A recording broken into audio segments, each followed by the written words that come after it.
Well, hello, friends. Mark Holmes here with my buddy Cowboy Joe Boo. And as always, thank you guys for watching, commenting, and subscribing to the Joe Boo Sports Report. Without you guys, this doesn't work without you guys. I'm actually back early because I'm actually doing a little interview here in a few minutes or so. That's why I cleaned up a little bit. So look for this a little bit later on.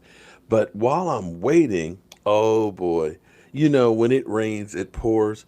And those poor eagles who have been flying, eagles flying right into the dumpster. Whew. Seems like things are getting kind of ugly. Former Dallas Cowboy Orlando Scandrick gives you a little taste of some of the problems that are going on in Philadelphia. Let's listen in for a little bit on some of this stuff. You know, there's nothing like salt in the wounds. Was critical of Carson Wentz. And earlier this week, offensive lineman Lane Johnson said players have been late to meetings and practices recently. Wentz responded to the recent turmoil by saying everything was handled internally and everyone is on the same page moving forward. And we are now joined by former Eagles cornerback Orlando Scandrick. Now, Orlando, you were in that locker room as recently as Sunday. Boy, was that? Sunday. And by the way, you're welcome here as opposed to there. Thanks. Like the change. Well, thank you. Thank you, bro. Let's dive right into it. Okay, let's go. Yeah. How surprised were you that the Eagles let you go? Very surprised. I had a very productive game coming back against the Jets, and then we go up to Minnesota and we get smashed. And then we go to Dallas and we get smashed. And then it felt kind of scapegoatish. You played a whole bunch against, it was, yeah, scapegoatish. But you played 51 snaps, I think, against Dallas. Yeah, I mean, I didn't have my best performance. You know, I had some rough moments, but who doesn't have rough moments in this league? Yeah. But it felt really, really scapegoatish. The problem in Philadelphia is much, much deeper than me. What you want to elaborate what some of the problems are? Because we hear a lot of talking coming in and out of that locker room. What's some of the problems that's going on? I think they're having a tough time dealing with success. Whenever you gotta say, oh, we're gonna get it together. Oh, no one believes in us. Oh, it's about us. You already doomed. So, scapegoatish, as in Zach Brown was a week ago. And Zach Brown goes out and says, you know, we need to put it in the quarterback's hand. He gets released. The head coach goes out and says, oh, we're going to go down to Dallas and we're going to win and go be in first place. Should he get released? No, he did not, but maybe so. And then you and Akeem Spence went. I mean, how it was explained to me from Howie, and I don't believe anything that Howie says. Howie is one of the people that if he told me it was raining outside, I'd probably, get some shorts just in case. That's tough. That's strong. Yeah, I mean, he put it to me as he wanted to play some younger players, and they're a mess on defense, and they needed to get some more defensive linemen. So we'll see how that works for them this weekend up in Buffalo. How much dissension did you feel inside the locker room? Lane Johnson said guys are late for meetings. Was there turmoil in the locker room that you could see and feel? Let's just say where there's smoke, there's fire. Wow. You've been in a lot of locker rooms. If me and you are having a conversation in the locker room and it gets leaked to him, so he's going to get the edited version. What was the version that me and you were actually talking about? Right. So what about the report that Alshon was the one who took an anonymous shot at the quarterback? I love Alshon, and I'm going to take it for what he said. It wasn't him, but it came from somewhere. Once again, where there's smoke, there's fire. That locker room is different. Different. I would tell guys when I came there, like, I still feel like they're living on that Super Bowl high. Like, it's over. You living in the past, but some of those guys came in the league and the first thing they experienced was 13-3 in the Super Bowl, and they think that's what it's all about. How many years you play? 14. How many Super Bowls? 3. How hard was it to get there? How many years did it? Yeah. 3. When you retire, you get to do something that you dreamed of. Okay. 3 Super Bowls in the other 11 years was basically not successful. I don't look at it. You were one of the lucky ones. Right. Yeah. Right. And for me, 12 years, no Super Bowls, no Super Bowl appearances. And some of those guys, they haven't even faced the harsh reality of a losing season. But at this rate, that what's going on there, it's the problem is not just fixable by saying we're all going to stick together. you say, we're all going to stick together, we're all in this together, but then you get Lane saying people's late to meetings. There's some accountability issues going on there, and it starts from the top.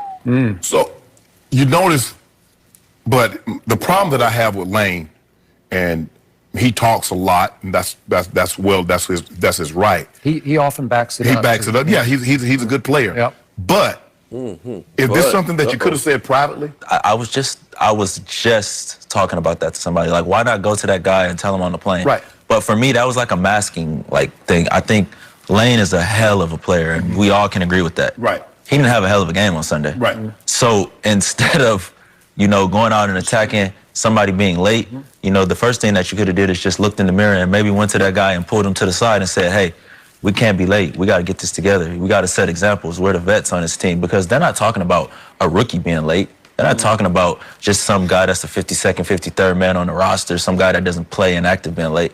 That comment is about somebody of some significance. So instead of hiding behind Do you know who? I don't know who it is, and I wasn't there long enough to even dive into that. That comment was made. I was released the next day. But the thing is that I'm looking at, Skip, it's hard for me to believe that the guy was just late before the Dallas game. So what happened when you won these last couple of games in a row? So everybody was up on time, showed up on time, to meetings on time, on practice on time, but it's just the week before Dallas, guys started coming late to meetings, coming late to practice. Not at all, Shannon. You already know. Exactly. When you lose, the fingers is you. And then when you have success, it's like, oh, it's fine, let it slip through the cracks. But it's some issues going on there.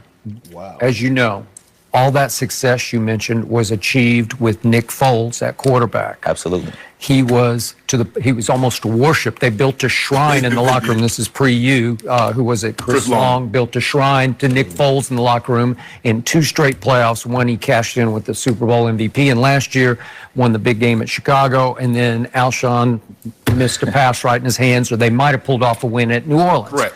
So now you have the young quarterback back in. How much pressure is on him, and how is he handling that? There's a ton of pressure on him, but let's just start here. Nick Foles is not walking through that door. No. At all. Right. Not at all. And I think, are there some people in that locker room that still would probably want Nick? Yeah. But that's not a knock against Carson. Okay. It's just everything that Nick has achieved. But he's not walking through that locker room. And clearly the organization has shown everybody, the fan base, the players, the coaches, they're all in on Carson.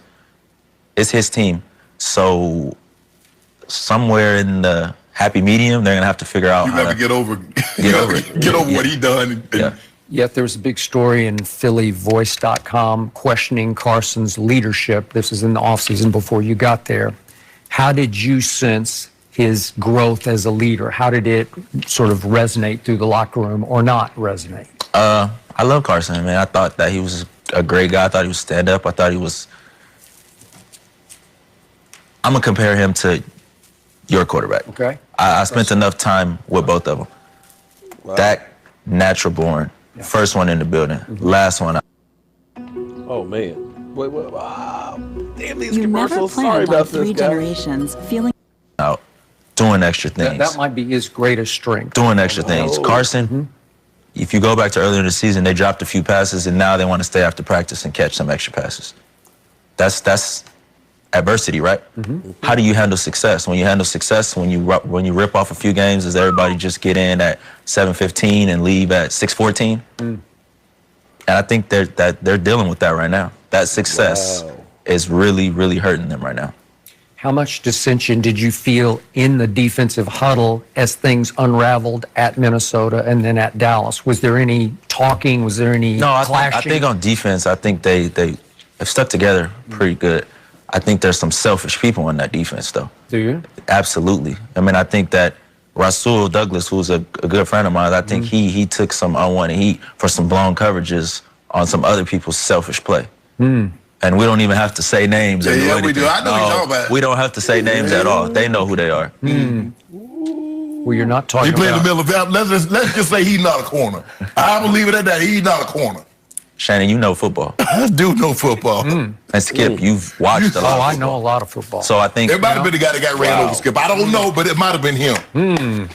Guy named Jenkins, maybe? I don't know. Malcolm Jenkins? Maybe that's who we're talking about. Maybe we talk about Roscoe Jenkins. Maybe Roscoe. Roscoe Jenkins. Could. But I mean, I think that when you wear a C on your jersey, It's your job to bring guys along. It's your job to sometimes you need to take the hard down. You need to take the hard job, and you need to like bring the thing together. I don't know if that's the case. You know, Strong. you look at everything that happened. Wow. You hold out for a contract. You come in.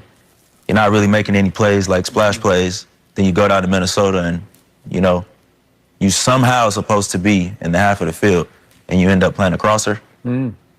That's not a rookie we talking about here.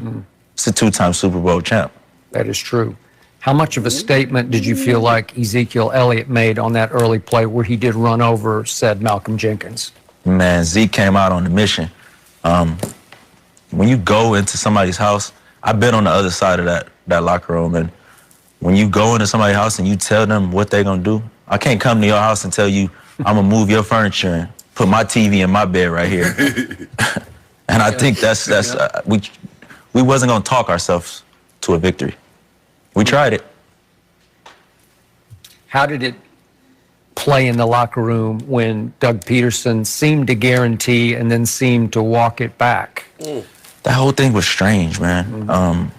Just being a part of that Dallas Cowboy organization for so long and then going and being a part of 2 other organizations, I never really felt like at home. If I could take back one thing or one regret that I have in my whole entire sports career, it would have been to stay with that Dallas Cowboy organization through thick and thin. And I had a long conversation with Sean Lee before the game. And Did you? You know, On the field? no, on the phone. On the Me and phone? Sean are great Really? friends. We had a long conversation that wasn't even about like football. It just was about like his loyalty to Dallas and, you know, and how I was happy for him for grinding through it and being healthy and continuing to like fight despite what everyone said about him. And, you know, he was just telling me like he loves it. He loves being in Dallas. He's the work that he's put in with those guys. He loves coming to work every day. And I can't say my last 2 years of football has been like that. And by the way, Sean Lee played really well. Wow.